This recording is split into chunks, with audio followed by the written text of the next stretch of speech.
নমস্কার বন্ধুরা, M two PM কুকিংয়ে সবাইকে স্বাগত জানিয়ে আমি আপনাদের সামনে নতুন আরেকটি রেসিপি নিয়ে চলে এসেছি। আজকে আপনাদেরকে তৈরি করে দেখাবো আলু দিয়ে মুরগির ঝোল বানানোর সেরা পদ্ধতি। বন্ধুরা, যেহেতু শীতকাল, আর শীতকালে যদি রুটি, লুচি কিংবা পরোটায় এরকম গরম গরম মাংসের ঝোল থাকে তাহলে কিন্তু শীতের বিকেলটা বেশ জমে যাবে।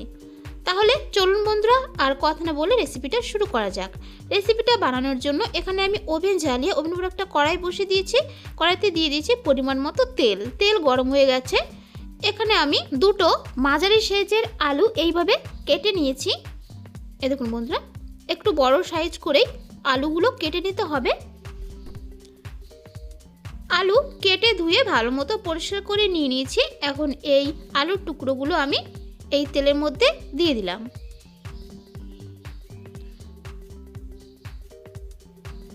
এখন আলুগুলো একটু তেলের সঙ্গে মিশিয়ে নিয়ে এই আলুর মধ্যে দিয়ে দিলাম স্বাদ মতো লবণ, আর দিয়ে দেব পরিমাণ মতো হলুদ গুঁড়ো।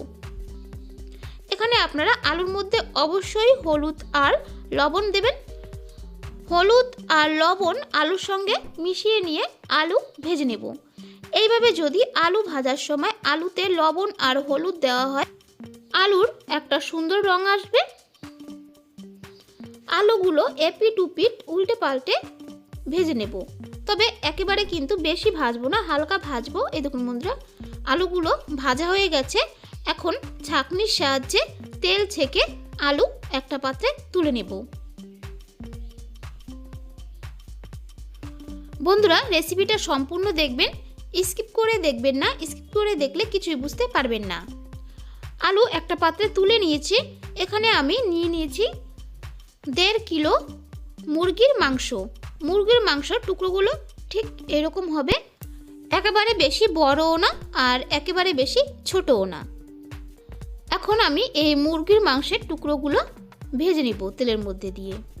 এইভাবে যদি ভেজে নিয়ে মুরগির মাংসটা রান্না করা হয় তাহলে কিন্তু খেতে অনেক ভালো লাগে। আপনারা অবশ্যই একবার হলেও এরকম ভেজে মুরগির মাংস রান্না করে খাবেন, দেখবেন খেতে কিন্তু অনেক ভালো লাগবে। মুরগির মাংস ভাজা হয়ে গেছে। এখন ছাঁকনির সাহায্যে তেল থেকে একটা পাত্রে তুলে নেব। মাংস একটা পাত্রে তুলে নিয়েছি। এখন এই তেলে আমি পুরো রান্নাটা করব।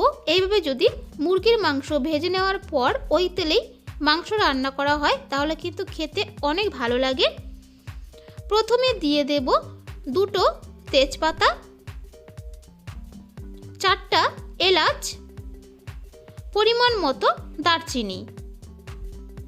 সব উপকরণ ভেজে নেব। সব উপকরণ ভেজে নিয়েছি, সুন্দর গন্ধ বেরিয়েছে। এখন এর মধ্যে দিয়ে দিলাম সামান্য পরিমাণ গোটা জিরা। গোটা জিরা হালকা ভেজে নেব। জিরা হালকা ভেজে নিয়েছি। এই দেখুন বন্ধুরা, এখানে আমি পরিমাণ মতো পেঁয়াজ এইভাবে ছোট ছোট করে কেটে নিয়েছি। বন্ধুরা, এইভাবে ছোট ছোট করেই কিন্তু পেঁয়াজ আপনারা কাটবেন। এখন এই কেটে নেওয়া পেঁয়াজ আমি দিয়ে দিলাম এই তেলের মধ্যে। পেঁয়াজ ভেজে নেব। এই পেঁয়াজটা কিন্তু গ্যাসের ওভেন মিডিয়ামে রেখে পেঁয়াজটা ভালো মতো ভেজে নিতে হবে। এদিকে লক্ষ্য রাখতে হবে যেন পেঁয়াজটা পুড়ে না যায়। এদিকে পেঁয়াজ ভাজা হতে থাক, ওদিকে আমি যে মাংস ভেজে রেখেছিলাম সেই মাংসের মধ্যে কিছু উপকরণ দিয়ে দেব। প্রথমে দিয়ে দেব 200 গ্রামের মতো টক দই। টক দই ভালো মতো ফেটিয়ে নিয়েছি, সেই টক দই দিয়ে দিলাম এর মধ্যে। আপনারা কিন্তু অবশ্যই টক দই ভালো মতো ফেটিয়ে নেবেন। পরিমাণ মতো রেড চিলি পাউডার, এটা আমি ঝালের জন্য ব্যবহার করলাম। কাশ্মীরি রেড চিলি পাউডার, এটা আমি রঙের জন্য ব্যবহার করলাম। পরিমাণ মতো ধনিয়া গুঁড়ো, পরিমাণ মতো জিরা গুঁড়ো, সামান্য পরিমাণ গরম মশলা গুঁড়ো। এখন সব উপকরণ ভালো মতো মিশিয়ে নেব। প্লিজ বন্ধুরা, আমার চ্যানেলটিকে সাবস্ক্রাইব করে পাশে থাকা বেল আইকনটা প্রেস করে নোটিফিকেশনটা অন করে রাখবেন, তাহলে আমি নতুন কোনো রেসিপি আপলোড করলে আপনারা সবার আগে দেখতে পারবেন। সব উপকরণ ভালো মতো মিশিয়ে নিয়েছি। এখন এর মধ্যে দিয়ে দেব কয়েকটা চিরা কাঁচা লঙ্কা আর দিয়ে দেব স্বাদ মতো লবণ। লবণ আপনাদের স্বাদ মতো ব্যবহার করবেন। লবণ আর কাঁচা লঙ্কা সব উপকরণের সঙ্গে ভালো মতো মিশিয়ে নেব।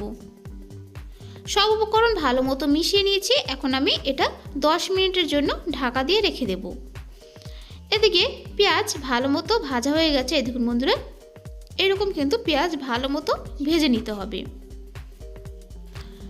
এখন এর মধ্যে দিয়ে দেব পরিমাণ মতো আদা আর রসুন বাটা। আদা আর রসুন বাটা পেঁয়াজের সঙ্গে ভেজে নেব। আদা আর রসুন বাটা পেঁয়াজের সঙ্গে ভেজে নিয়েছি। আদা আর রসুনের কাঁচা গন্ধ চলে গেছে। এখন এর মধ্যে দিয়ে দেব পরিমাণ মতো হলুদ গুঁড়ো। হলুদ গুঁড়ো সব উপকরণের সঙ্গে মিশিয়ে নেব। হলুদ গুঁড়ো সব উপকরণের সঙ্গে মিশিয়ে নিয়েছি। এখন এর মধ্যে দিয়ে দিলাম একটা মাঝারি সাইজের টমেটো পেস্ট। টমেটো পেস্ট একটু কমই ব্যবহার করতে হবে, যেহেতু আমি মাংসতে টক দই দিয়েছি। যদি আপনারা টক দই না ব্যবহার করেন তাহলে এখানে টমেটোর পরিমাণটা একটু বাড়িয়ে দেবেন, তাহলে হয়ে যাবে। টমেটো সব উপকরণের সঙ্গে মিশিয়ে সব উপকরণ ভালো মতো কষিয়ে নিয়েছি। এই দেখুন বন্ধুরা, মশলা থেকে তেল ছাড়তে শুরু করেছে আর টমেটোর কাঁচা গন্ধ চলে গেছে। এখন এর মধ্যে দিয়ে দিলাম ভেজে নেওয়া আলু। আলু মশলার সঙ্গে কষিয়ে নেব প্রায় 3 মিনিট। আলু মশলার সঙ্গে কষিয়ে নিয়েছি। এখন এর মধ্যে দিয়ে দেব ম্যারিনেশন করা মাংস।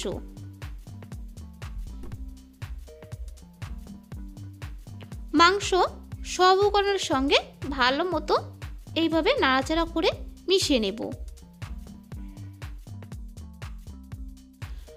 মাংস মশলার সঙ্গে ভালো মতো মিশিয়ে নিয়েছি। এখন কিছুক্ষণের জন্য ঢাকা দিয়ে রেখে দেব, গ্যাসের ওভেন মিডিয়ামে রেখে। কিছুক্ষণ পর ঢাকনা তুলে মাংস ভালো মতো কষিয়ে নেব। বন্ধুরা, নতুন কোনো রেসিপি যদি জানতে চান অবশ্যই আমার চ্যানেলে কমেন্ট করে বলবেন, আমি রেসিপিটা অবশ্যই দেব। মাংস ভালো মতো কষিয়ে নিয়েছি। এই দেখুন বন্ধুরা, মাংস থেকে তেল ছাড়তে শুরু করেছে। এখন এর মধ্যে দিয়ে দেব পরিমাণ মতো জল। জল সব উপকরণের সঙ্গে ভালো মতো মিশিয়ে নেব। বন্ধুরা, আমি যেভাবে এই মুরগির মাংসর ঝোল রেসিপিটা তৈরি করে দেখাচ্ছি, এইভাবেই যদি আপনারা বাড়িতে রান্না করেন তাহলে দেখবেন রেস্টুরেন্ট কিংবা হোটেলের মতো এই মাংস রান্নার টেস্ট হবে। গ্যাসের ওভেন হাই ফ্লেমে রেখে জাল করে নিয়েছি। মাংস রেসিপিটা প্রায় হয়ে এসে এখন এর মধ্যে দিয়ে দিলাম পরিমাণ মতো ধনিয়া পাতা কুচি। ধনিয়া পাতা কুচি সব উপকরণের সঙ্গে মিশিয়ে নিয়ে 1 মিনিট জাল করে নেব। ধনিয়া পাতা কুচি দেওয়ার পরে সব উপকরণ প্রায় 1 মিনিট জাল করে নিয়েছি। রেসিপিটা হয়ে গেছে। এখন ওভেন থেকে নামিয়ে নেব।